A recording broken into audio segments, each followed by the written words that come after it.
12 y 3. 12 y 3. Alarma configurada. Orientación red claro. Orientación bloqueada. Hola Siri, Hola, ¿qué clima hace hoy? ahora mismo está nublado y la temperatura es de 19 grados en Puerto Iguazú. Se pronostica lluvias y luego tormentas por la noche. Hoy la temperatura máxima será de 23 grados y la mínima de 18. Bueno, seguimos con las conversaciones de la competencia de largos argentinos de este 16 FestiFreak. Llegó el momento de ¿Qué hago en este mundo tan visual? La película de Manuel Embalse y CC Fasmore. Estamos con ellos, que amablemente se prestaron a esta conversación. Y bueno, vamos a hablar un poco de la película. Primero, para comenzar y romper el hielo, ¿cómo se conocieron? ¿Cómo es el vínculo con ustedes? ¿Cómo es su historia común? Dale, empiezo yo y seguís vos. Sí. Yo estaba tocando en Espacio Aquí, en Cooperativa Aquí, que es un espacio cultural de Villa Crespo. Estaba tocando unas canciones, yo soy músico y bueno, varias veces tocaba en formato acústico, en formato solo, en formato banda, lo que sea. Y me invitaron a tocar unas canciones en formato acústico y estaba 60 el público. No había tanta gente. No. Era no sé si un jueves a la noche, un domingo a la noche, esas fechas que nada, uno ama tocar y a veces tiene que enfrentarse con que es un domingo a la noche, a veces tocas a las 11, 12. Y cuando termino de tocar, un chico con unos Ray-Ban negros en un espacio cerrado, o sea, no lo veí con bastón, pero bueno, asumí que era ciego y me pide si me pueden sacar una foto. Yo estaba saliendo del baño, como terminando de tocar, y fue como punto de giro de la vida, un poco porque no me esperaba para nada nunca una situación así, y por otro porque fluyó con naturaleza. Se presentó, sacó la cámara, sacó la foto, me la mostró. Un gusto habernos conocido y fue un poco así el primer encuentro, Sí, ¿no? Sí. También ese día nos tomamos una foto con la Coca Sarli, pero se me perdió esa foto. Ahí vi un póster, ¿viste? ¿Te acordás? Sí. Hablemos fuerte. Bueno, sí, ese día en realidad yo ya lo conocía a Manuel, alguna vez lo vi, lo escuché en otros conciertos, pero nunca me había acercado en esos momentos. Y ese día sí me acerqué porque estaba con una amiga y le pedí que me acercara para, bueno, hablarle y, bueno, tomarle una foto, ¿no? Y la verdad que, bueno, siempre la música de Manuel la había venido escuchando, ¿viste? Era como ya era un referente del indie folk argentino, muy experimental, y me sentía como muy a gusto con sus letras también. Así que para mí fue un placer no sabía que se dedicaba a hacer películas en ese entonces, o que estaba como experimentando con audiovisual. Pero bueno, ese fue como uno de los primeros encuentros también, ¿no? Pero nos volvimos a encontrar en otro evento en el que ahí le pude grabar videos a ciegas, ¿no? Yo con mi cámara pude capturar todo su set acústico. Y bueno, la verdad que fue como muy natural el que un día él me mandó un mensaje diciendo que quería conversar conmigo y entrevistarme acerca de mi experiencia a ciegas, ¿no? Sobre mi fotografía a ciegas, que es lo que siempre venía compartiendo en Facebook. Porque bueno, vengo registrando toda mi vida a ciegas, o por lo menos a las personas, porque quién sabe si las vuelvo a ver, y me encantaría, bueno, tener este registro por si vuelvo a ver. Y en ese sentido, ¿cómo fue que empezaron a armar alguna especie de guión como para empezar a trabajar? ¿Cómo empezó esa idea? Eso fue increíble porque a partir de los primeros encuentros con CC surgieron como todos los temas que después están en la película. Como fue muy...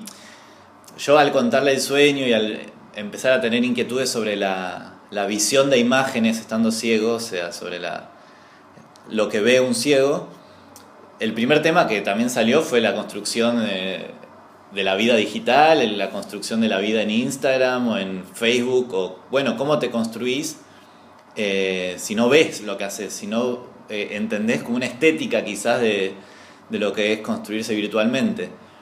Y eso tenía directamente que ver con el querer recordar un espacio, el contarme que recuerda imágenes de lugares que vio alguna vez, como de repente todo estaba empezando a girar en base a la generación de imágenes, a la producción de imágenes y a la imaginación de las imágenes. Como que fue toda esa primera charla, salieron como los tópicos al menos de la película, y surgió como, lo primero que hice yo fue como medio desgrabar o transcribir todas las magias que se decía, y lo pensé como quizás algo bastante clásico, que en base a como mi pensamiento como nunca había hecho, pero ¿qué pasa si a partir de un lugar que él recuerda pero que nunca visitó, construyo como el camino del héroe, un viaje?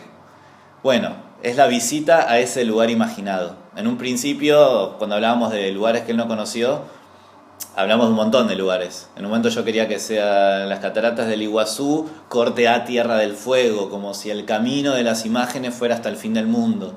Que es una idea que me encanta. De hecho tengo un dibujo abajo de mi mesita de luz, que es del día que imaginé como ese guión, ponele, como empieza en las cataratas, termina en Tierra del Fuego. Pero como la primera presentación del guión fue a la Bienal de Arte Joven y era poca plata en poco tiempo, ahí como que recorté el espacio. Dije, bueno, no puedo viajar a las cataratas y a Tierra del Fuego con CC en tan poco tiempo. Así que, ¿qué pasa si el guión solo transcurre en un único espacio, que es Iguazú? Así que ahí fue como el primer tratamiento de guión, empezaba en el cuarto de CC y terminaba abajo de la catarata. Una de las preguntas era esa justo, ¿por qué las cataratas, no? ¿Por qué ese espacio? Y creo que Marcos había hablado de la idea de lo mitológico también, ¿no? Que está muy presente en la película. Sí, es como que la imagen de las cataratas también se funde con los relatos míticos que enuncia CC, y bueno, me gustaba un poco si podían hablar un poco de esa combinación en ese espacio en el que se va dirigiendo la película y que va cobrando como ese espesor particular. De una, eso lo puede contestar CC. Sí, bueno, en realidad las cataratas, creo que Manuel me preguntó exactamente qué lugares había visto, qué lugares había visitado, y bueno, nunca había visto las cataratas. O sea, he recorrido algunos lugares de Perú, algunos lugares de Argentina, pero bueno, nunca había tenido la oportunidad, siempre como que lo había dejado pendiente. Y bueno, se lo comenté, me acordaba de algunas cosas, de algunos documentales, de algunas películas que vi cataratas, no sé, las cataratas del Niágara y todo eso, que siempre me llamaban la atención. Y bueno, me acordaba de muchas de esas escenas, ¿no? El agua, el espesor blanco, que es lo que mencionó en el tráiler, creo, ¿no? El documental. Y bueno, siempre como me llamaba la atención como esa caída, ese golpeteo tremendo que tienen las cataratas, no sé, y bueno, que lo pude presenciar y saber con el ruido blanco que van a escuchar obviamente en la película, para los que la van a ver ahora. Y después, bueno, me puse a investigar también un poco sobre la mitología de las cataratas, ¿no? Que hay una leyenda ahí, guaraní, sobre una serpiente. Y bueno, yo soy muy fan de la mitología griega desde muy pequeño. Y bueno, hay también algunos mitos que tienen que ver con la serpiente, con Perseo, que libera a Andrómeda de un monstruo marino y todo eso. Y bueno, es como muy similar también este relato guaraní, ¿no? Sobre cómo se creó las cataratas del Iguazú. Como que todo venía con CC incluido, ¿no? Como todo lo que es mitología griega e improvisación, que por ejemplo el poema que improvisa sobre las cataratas, inguionable. Yo cuando revisé el material lo encontré. Como siempre supe que CC era fanático de la mitología, hay entrevistas por fuera de la mitología, pero lo que pasó en el montaje me parece que para mí es nada, también lo lindo de improvisar en documentales, es que él jugó todo el tiempo sin decirme, y que también era una idea de este diario personal que él graba. Hay cosas que yo nunca escuché en vivo ni nunca pudimos hablar en vivo. Sí había ideas de, bueno, jugar, improvisar, ¿no? Como, pero después el contenido y el vínculo de la mitología lo construí en el montaje gracias a CC, por su mismo fanatismo desde siempre con lo mitológico. Me acuerdo del momento en el que habla de Apolo, el sol, me encanta esa parte. Después en el río, hay algo del río, es buenísimo. Y pensaba también que, más allá de lo biográfico, hay una idea de lo performático en la película, ¿no? Como de generar una cierta performance con lo corporal, con esa idea del baile, con con la poesía. CC realmente hace de todo menos ver. Yo lo he visto bailar, lo he visto presentar shows, lo he visto improvisar, lo he visto cantar, improvisar, cantar y filmar, y a la vez ser el curador de ese mismo evento, había algo de CC como artista, performer, que era imposible que no sea parte de la película. Había algo atrapante, que sí, muchas de las escenas, como la del anfiteatro, esa performance en silencio, imposible hubiera sido de que yo la guione o que yo piense generar ese momento sin la carrera de CC, que creo que él les puede contar un poco también en qué momento nos encontramos, ¿no? Como que él ya venía haciendo cosas. Sí, bueno, en realidad desde que perdí la vista como que empecé a autocurarme a partir de la poesía, y la poesía como fue evolucionando hasta convertirme en un performer. Si bien en la época del colegio declamaba poesía, lo dejé durante 10 años, ¿no? Justamente la última vez que declamé poesía en la escuela fue el año 2004, que fue mi último año del colegio, y en el 2014 ya ciego, que tenía un año de ciego, tenía que presentar un evento cultural, que también era mi primer evento cultural, y me decía a mí mismo, ¿cómo hago para que la gente venga a ver o a escuchar a los artistas que bueno, son gente que recién comienza también? Y bueno, me salió esta necesidad de expresarme también yo, y dije, bueno, me presento como poeta también. Y ahí, bueno, después de 10 años, vuelvo a presentarme en los escenarios. Esta vez me acompañó una amiga en el bandoneón, que es una amiga chilena que se llama Cindy Archa, y a partir de eso como que fui evolucionando los acompañamientos musicales, hasta que un día en el 2017 me invitan a un evento de poesía performer justamente. Yo para esto no tenía mucha idea. Obviamente había escuchado algunas cosas, pero no me había presentado más que yo recitando tranquilito, sentado, acompañado por músicos, ¿no? De todo tipo, hasta de una banda de punk rock. Pero el tema del baile surgió en el 2017, que me invitaron a un evento en Felisa, que es un centro cultural LGBT, que se llamaba Slam, porque era un slam con glamour, ¿no? Un slam con glamour. Y ahí, bueno, me daban como una pauta de que tenía que hacer algo más que estar parado recitando. Y yo, ¿qué hago? Así que ese día, que me acuerdo fue un 21 de diciembre de 2017, prendo la computadora temprano y puse YouTube para buscar alguna música de fondo, mientras que me ponía a hacer mis cosas. Y de repente aparece Victoria Santa Cruz, que es una señora negra, una señora afroperuana, que recita poesía y bueno, mezcla también la danza afroperuana. Y ahí me acordé de algo de mi niñez, de mi infancia, que fue que yo toda la vida, como soy afroperuano, de parte de madre, era que la escuchaba a ella y nos hacía bailar en las fiestas, ¿no? Algo que lo tenía como ahí incorporado y que lo había dejado también de lado, el baile o el ritmo que está en la sangre. Este tipo de música está también incorporada en uno, en la familia. Y bueno, encontré ahí como la inspiración. El poema de ella es Mi gritaron negra, y bueno, ahí encontré como algo que estaba también buscando sanar, que era a partir de mi pasado, a partir de mis raíces, un encuentro conmigo mismo, ¿no? Así que ahí surgió todo, y hasta ahora, bueno, fui evolucionando. Ese día también usé el bastón como instrumento de percusión, que me acuerdo que se me cayó en medio de la poesía danza, y dije, creo que por aquí no va el camino, y dije, bueno, va a ser la primera y última vez que haga esto, me decía a mí mismo. Pero al finalizar el encuentro, que quedé, bueno, me eligieron como finalista, como por todo lo que hice, se me acerca Margarita Roncarolo, que es una señora poetisa increíble que falleció hace poco, en medio de esta cuarentena, y me dice que trate de seguir explorando por esto que era mi camino. Y bueno, me inspiró mucho, de verdad, a no perder este hilo, ¿no? A buscar en estas raíces afroperuanas, en la música, lo que era mío de por sí, que lo tenía ahí guardado, y ahora era el momento. Y bueno, a partir de eso fui evolucionando, bueno, retomando el baile, el festejo, que es el ritmo por ahí que más se baila.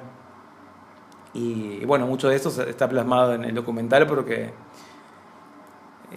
creo que era como muy obvio que aparezca, porque es parte de mi biografía ahora, ¿no?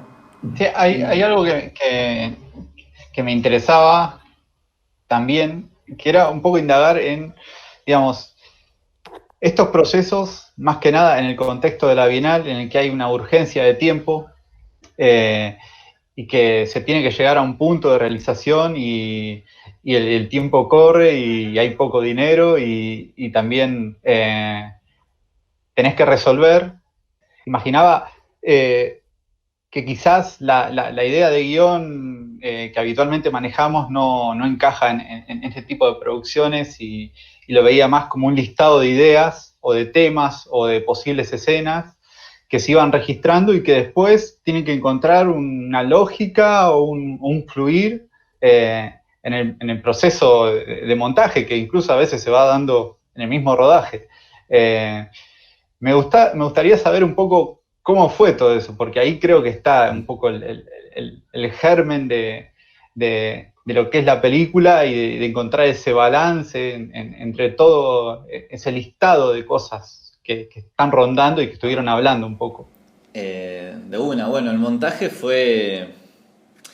y la experiencia bienal fue como todo medio una misma cosa, ¿no? Como la peli la termino de editar hace pocos días antes de mandar el corte final acá al festival, porque lo que pasa en la bienal es que al tener que resolver tampoco podés profundizar, ¿no? Como que tenés que solucionar, es casi, bueno, es tratar de encontrar algo que encaje. Yo un poco la idea la había pensado, bueno, es claro, CC se despierta y llega a las cataratas. Como ahí hay un arco que, bueno, es resolvible, se resuelve. Pero después en el medio conocer a CC en un viaje, conocer a CC viajando, de repente la mitología griega, de repente también el baile, de repente también el mundo que es caótico alrededor nuestro, de repente los puntos de escucha. Tratar de montar todo eso en un mes fue como, bueno, un autobombardeo imposible. Pero se llegó como una primera versión de lo que pedía la Bienal, que era que se estén en septiembre, donde lo que a mí más me importaba era que se sienta el aura de ese viaje, que se sienta el aura de ese en ese viaje. Yo creo que el recorrido funcionó, o sea, nunca había escrito un guión en tan poco tiempo, ni haber hecho nada en menos de un año. Así que a la vez como que tuvo el lado positivo de la libertad, de bueno, nunca hubiera hecho esta película si no lo hubiera hecho tan rápido y tan de forma improvisada.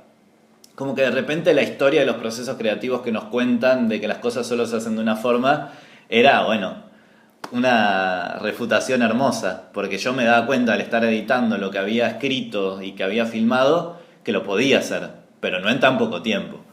Así que como que ese primer armado de montaje sirvió para encontrar el montaje, encontrar el diseño sonoro, encontrar el rol de CC, encontrar un montón de cosas que si yo no dejaba pasar tiempo, no las podía profundizar. Y un poco todo este año de pandemia, que fueron 8 meses, desde el año pasado, desde casi diciembre, ya estamos, bueno, 10, como si no pasaba todo ese tiempo de decantar todo lo vivido en tan poco tiempo.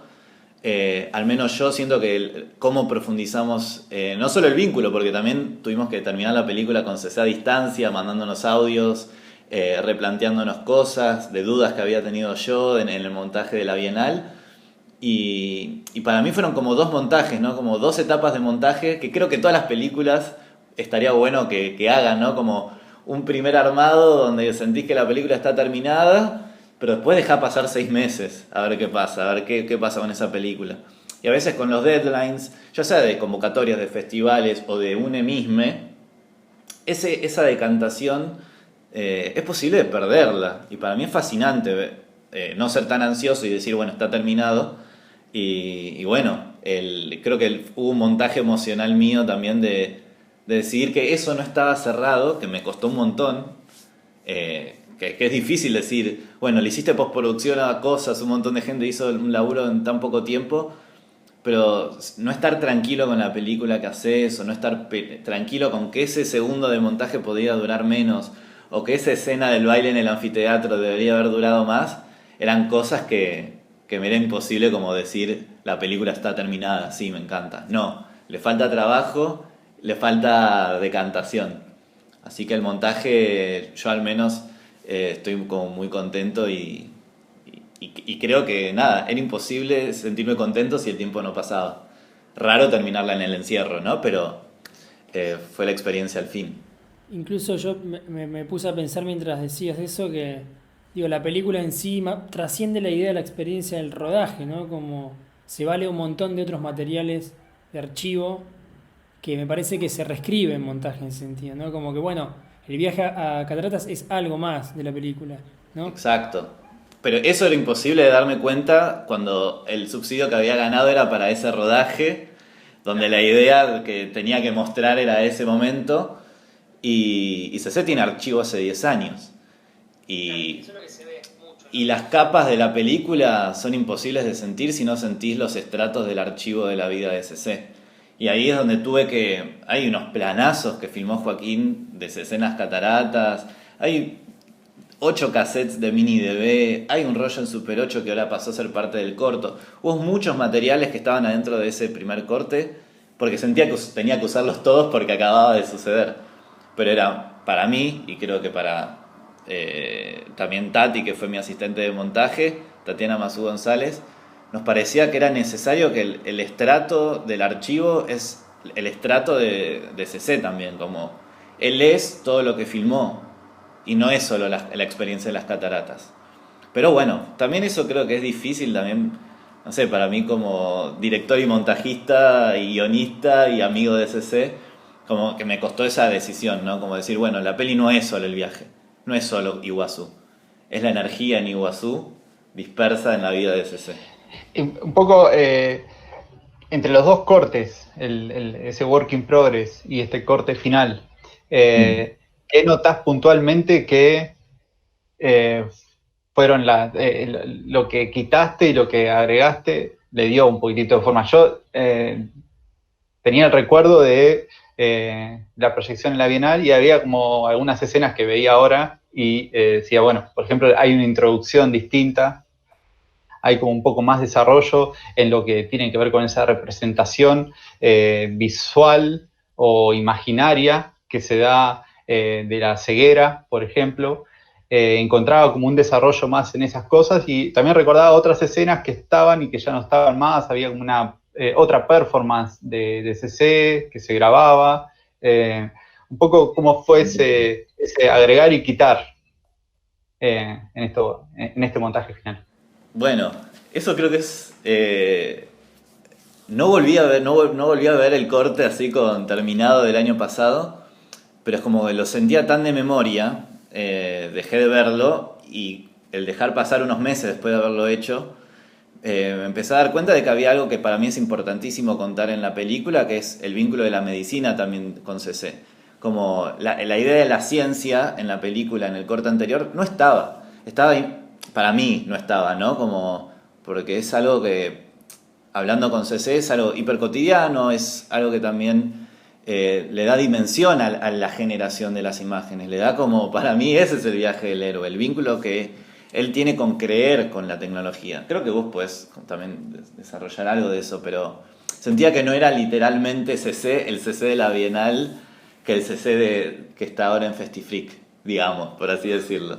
Y todo es gracias a conversaciones con él. No sé si quieres contar algo sobre eso. Sí, la verdad que cuando Manuel me pasó el nuevo corte me quedé como sorprendido porque yo también me sentí como medio perdonando a mí mismo, porque quizás es algo muy personal, me sentí como medio boludo en algunas partes del primer corte, pero porque estaba como muy sensible con todo todavía. Y bueno, cuando Manuel me pasa el nuevo corte, por si quería como obviamente chequearlo a ver qué me parecía, bueno, me sentí como más tranquilo, no le dije nada de nada porque me siento de mí muy a gusto con este nuevo CC, con este nuevo corte, ¿no? Yo creo que lo que más me había interesado también de la experiencia de haber estado en las cataratas era, bueno, traducir ese estar ahí. Yo creo que estando en la sala de cine el año pasado, cuando se mostró el Work in Progress, sentía que lo había logrado y toda la gente me decía, sí, lo lograste, estuvimos ahí con CC. Pero es muy distinto cuando sabes que la película también puede desarrollar algo que es más, no sé si pedagógico, pero sí tratar de de expandir la presentación de él. Sentía que antes la película estaba comprimida en CC, tener que presentarnos, no sé, tener que presentarse en 5 minutos para llegar a Iguazú, y lo que hice ahora fue como ser más sensorial, como sacar la ansiedad de querer dar toda la información de pocos, sentir que no siempre hay que dar toda la información de un personaje o en este caso de un viaje, ¿no? Como que de repente pude dispersar también el archivo a lo largo de la película. Yo creo que siempre son como las presiones obvio, yo haciendo la película sobre un amigo, es como quiero que mi amigo sea feliz con lo que se escucha, con lo que en este caso él puede escuchar también. Pero creo que lo más así desde lo emotivo y desde lo pedagógico para mí del vínculo con la ceguera es también que CC mantiene una esperanza en la tecnología, y la tecnología está directamente vinculada a la ciencia. Y bueno, es como que algo que quizás nosotros no pensamos si vamos a poder guardar nuestra memoria en el futuro, como que la tenemos. Pero CC hoy, por ejemplo, no puede ver, y existe la posibilidad de que sí. Entonces sentía que había algo en esa idea fabulosa que tenía que potenciarla desde el comienzo de la película, y que se sienta a lo largo, que sintamos que él está yendo a las cataratas para otra escena más, para una escena más que pueda volver a ver, ojalá, quizás.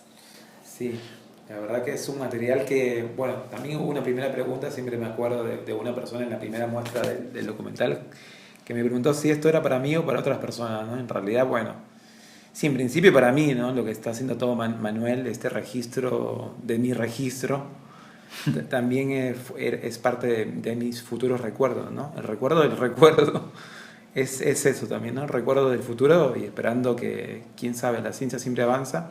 Y hay algunos experimentos, ¿no? De eso en Estados Unidos y, bueno, en varias partes del mundo, de seguro, con el tema de, bueno, conectar tu cerebro directamente a esta parte, bueno, de la visión, que no tiene nada que ver directamente con los ojos tampoco. No sé, conectar un chip y ver que me metan toda la información en un disco duro, ¿no? Conectar a mi cerebro y ver todas estas imágenes y personas con las que me he cruzado sería hermoso. La parte 2. Quedamos en este mundo tan cibernético. Me encantó.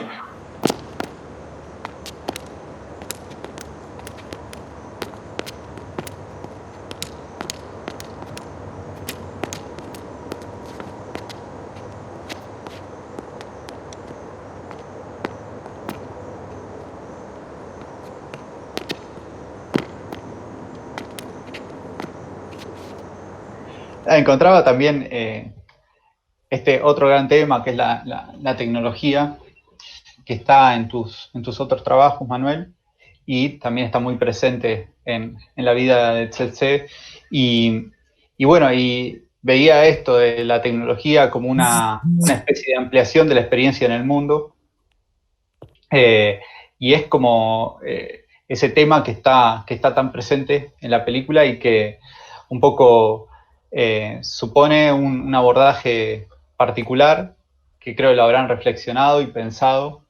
Y bueno, también va para los dos la pregunta, pero hay algo de la tecnología que está muy presente en tu trabajo. ¿Cómo lo trabajás y cómo lo seguís trabajando? Pues está todavía. De una. Yo creo que desde que hice Eliminar Videos, que es un corto, bueno, que presenté en FestiFreak en 2017, como que no... abrí una puerta que no voy a poder cerrar dentro de mucho tiempo, ¿no? Que es reflexionar el vínculo humano-tecnológico. También mi próximo proyecto es sobre la basura de esa tecnología, y en el medio conocí a CC, que es la vida de esa tecnología.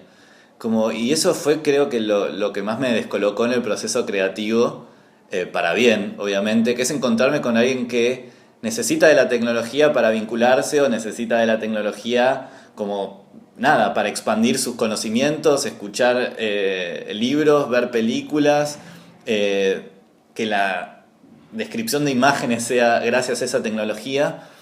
Y es como que yo soy bastante pesimista sobre cómo nos vinculamos con la tecnología y la basura que genera, y la explotación capitalista del mundo que domina todas las empresas de la telefonía celular. Me parece que ahí reside como el gran fantasma del capitalismo contemporáneo.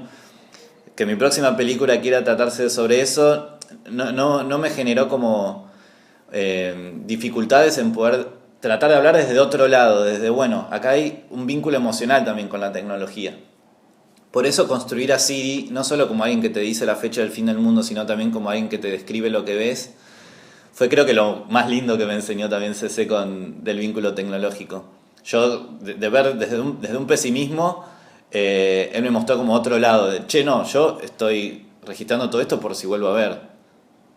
Es como, estoy necesitando de esto, así que no es que me dijo hablemos de otra forma, sino que fue algo que a mí mismo, no sé, algo que a mí me pasó, y creo que nos vinculamos también, ¿no? Desde la tecnología, bien, no sé, no quiero ser astrológico, pero desde lo acuariano que soy y desde el vínculo también de lo acuariano con CC, reflexionar sobre eso casi que, no sé, no lo puedo sacar de mi cabeza y creo que todo lo que pasa en esta película con respecto a la tecnología me lo enseñó CC. Más o menos que Manuel ya respondió mi respuesta, ¿no? La respuesta que dio Manuel es muy parecida quizás. En ese aspecto de que, bueno, la tecnología lo es todo, ¿no? Ahora para mí, o sea, para vincularme. Y en ese aspecto, bueno, ahí sale mi lado virginiano, soy muy metódico, muy ordenado y trato de sacarle provecho a esto, ¿no? Porque si no es ahora, no le veo, o sea, incluso viendo no le daba el uso, no sé, recreacional a la tecnología. Trataba de sacarle provecho, o sea, toda mi vida, no sé, tenía una computadora en casa, tenía el Encarta, no sé si se acuerdan de Encarta, que es como la pre-Wikipedia, y me pasaba estudiando, leyendo artículos, porque tener una enciclopedia entera en una computadora, incluso sin internet, para mí era como lo más, no tenía que estar buscando libros tampoco. Y la tecnología para mí siempre fue eso, ¿no? Desde muy pequeño que me metía a este mundo y me está sirviendo incluso no viendo. No sé, si me acuerdo de uno de mis mejores amigos de los 9 años, me metió al mundo de los bloggers, de muy adolescente, y el adaptarme, yo poder crear mis páginas web, aprender HTML por mi cuenta, y bueno, creo que todo eso fue como la base para que yo hoy esté con la tecnología como súper ahí vinculado, ¿no? No sé, son mis ojos ahora, lo es. Entonces para mí es como muy natural ahora, ¿no? El hablar de la tecnología como si fuera, no sé, filosofía, como el pensamiento está ahí, como bueno, no sé, filosofía y tecnología, ¿no? Tecnofilosofía, por decirlo así, porque estoy totalmente siempre pensando, siempre haciendo esas poesías, y que hoy todo se vincula con la tecnología a través de mi pensamiento, ¿no? Increíble. Cada vez que lo escucho saca un nuevo término. Tecnofilosofía me parece muy CC Fasmoriano. Yo pensaba también en la película, es como que un poco lo que hablaban recién de la imagen, que es como muy heterogéneo el grupo de imágenes que hay, ¿no? Diferente de digitales, video, ruido, belleza, ¿no? Y hay como una especie de conflicto en eso, ¿no? Parecería haber. Totalmente. Yo creo que esto obviamente CC no pudo colaborar del todo en el montaje, sino a partir de comentarios de CC, a partir de vivencias en el espacio, a partir de que vengo pensando en el multiformato desde que nací, como de repente yo sabía que esta película es para videntes, o sea, no es que no quería trabajar la contradicción de qué es ver y qué es no ver, fue algo como se fue potenciando cada vez más. Cuando me encantan los errores de las cámaras, tiene que haber errores de cámara y pensar si es una certeza eso. Me acuerdo que un amigo me dijo, che, lo de la lluvia del VHS es porque no hay nada, ¿no? Y digo, sí, es como porque todo el tiempo hay imágenes o no hay imágenes. Y me remontaba como a que podemos cerrar los ojos y ver cosas, que era algo que como si editando yo soñara todo el tiempo. Como bueno, este es el momento para trabajar con los multiformatos y las múltiples posibilidades de imagen. Y fue tan así que por primera vez en un corto invento una animación, como una imagen, digamos, artificial, que es la imaginación de Siri, o en esos momentos donde se piensa con Siri, como el explotar tanto el error de la imagen, el explotar tanto el no ver, el explotar tanto como una excavación, logré encontrar otra imagen más, como donde no hay imágenes inventé una, ya tanto desde la basura del archivo como también desde el diseño 3D, como que ahí abrí algo que ahora, no sé, no es que mi próxima película no creo que tenga diseño 3D, sino todo lo contrario, como que me encantó explotar tanto la no imagen que encontré otras. Sí, sí, además hay toda una gama pictórica que utilizás a lo largo de la película, que también, digo, se puede ver como conflicto, como decía Juan, pero también como las múltiples posibilidades de representar un paisaje mental y de adentrarse en eso. Que en un punto también yo mirando la película decía, bueno, ¿es un intento de representación de la ceguera? No, pero después es mucho más extenso el concepto y pasa a ser como la imagen mental. Y eso me parecía muy, muy, muy valioso. Y a su vez también hay algo en la película que lo señalabas antes, que es la experiencia sensorial. Y hay otra capa que tiene que ver con la película puede ser apreciada también como audioescucha. Y hay una idea de audioescucha en esta versión de la película que también genera como otra capa de posibilidad de experiencia sensorial. ¿Cómo la pensaste a esa? Creo que desde el primer día que pensé en hacer una película con CC, pensé en que esa es una película que no solo tiene que funcionar para los videntes, sino que también tiene que ser una construcción atmosférica, paisajística para quien no ve. Por eso este año, antes de la pandemia, estábamos planeando una performance a ciegas en el Conex con CC. Teníamos fecha de estreno 2 semanas después de la pandemia, más o menos, un mes. Y era construir este teatro ciego. Yo las primeras veces que empecé a hablar con CC y que me sorprendía por la idea del diseño sonoro de su vida, a mí fue lo primero que pensé, bueno, tenemos que ir al teatro ciego. ¿Y qué me respondiste vos? Ya vivo en un teatro ciego. Y bueno, ese concepto de teatro ciego, nada, quizás podés como desarrollarlo. Bueno, o sea, constantemente estoy con todos los ruidos alrededor, es como inevitable cerrar las orejas, no como los ojos. Así que al menos que te pongas audífonos, pero en ese caso no podía caminar por la calle. Así que me golpearía seguramente de andar con los oídos tapados, ¿no? Entonces constantemente todo es un teatro ciego en mi vida. Y estoy como envuelto en los sonidos, a veces contento, a veces no, porque hay ruidos que de verdad me ponen la piel de gallina o me molestan, pero nada, es como el ir a un teatro ciego puede ser una experiencia interesante incluso para una persona ciega, pero es como que no le encuentro como la vuelta, no sé, como si todo el mundo quisiera ser ciego y entender al otro, quizás sirva como empatía, pero hay un poco ahí, hay algo que me resuena, que a veces no me cierra por completo esto del teatro ciego. Pero como experiencia es algo que seguramente podría recomendar, porque incluso hasta la película, el documental a ciegas, creo que es también eso, ¿no? Parte de esta experiencia también. Estos comentarios que hace CC sobre el antiteatro ciego a mí me inspiraron, porque bueno, él me dijo, si ya vivo en un teatro ciego, ¿para qué voy a ir? Como que yo me sentí también, bueno, claro, es que yo quería que como que empaticemos con el no ver, pero ¿qué pasa si eso puede convivir en la misma obra? ¿Qué pasa si haces una película que tiene como su posibilidad de imagen y su posibilidad de escucha? Pero no la modifiques, tiene que ser la misma. Así que nada, sé que si es un experimento que voy a hacer por primera vez, que estamos ahí planeando algo con la biblioteca para ciegos también, como bueno, ¿qué le va a pasar a los no videntes si escuchan esta película? Porque hay algunos baches donde yo no quería incluir a Siri que describa todo lo que se ve, digamos, quería como que sea más desde el diseño sonoro, del soundtrack que hicimos con el Grupo Perdido, como más musical también. Y yo pensaba, bueno, quizás la película sin imagen es como un musical. Y la primera vez que hice el experimento de, bueno, si le voy a pasar el corte final a CC, lo tengo que escuchar sin imagen, yo dije, bueno, creo que puede ser un experimento hermoso donde la generación de imágenes la terminen narrando los no videntes, que son los que no vieron nunca nada de la película ni saben de qué se trata. Así que como que ahí que surja esta posibilidad de escucha, nada, me intriga, hasta me parece que sería increíble componer a partir de los comentarios de las personas que escuchan la película y nunca la ven, una nueva película. Sí, igualmente, perdón que acá también acoto un poco, bueno, las personas que no vieron de nacimiento también es otra cuestión, o sea, cada quien tiene su propia experiencia y quizás ellos puedan disfrutar un poco más algunas de estas experiencias de teatro ciego también, o quizás hasta a una persona que esté perdiendo la vista y que quiera acercarse también le sirva esta experiencia. Pero en mi caso, como siempre, también me viví rodeado de música y la mayoría de las cosas de Teatro Ciego son cosas musicales, como que siento que mi vida ya tiene esa pizca, ¿no? Musical. Y entonces, bueno, nada, me gustó esta idea de que Manuel, de verdad, haya complementado cosas visuales con cosas no visuales, pero sí sonoras.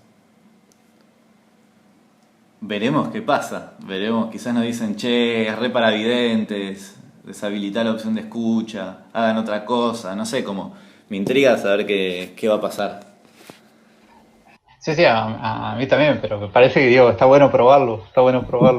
Sobre todo en este contexto donde hay que inventarse el espacio. Bueno, estamos expectantes para lo que va a ser el estreno virtual y de audio escucha de la película. No sé si Juan, ¿querés preguntar algo más?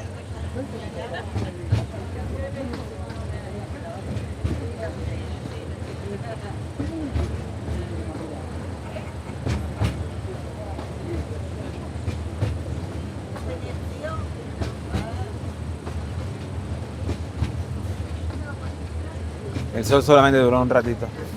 Es que estamos rodeados ahora de árboles. Más metidos en el cielo, estamos Claro. un poco más afuera. Pero el sol sigue ahí, está pleno. No, claro. Duró un rato iluminándonos. Apolo con sus rayos del sol. Sus flechas.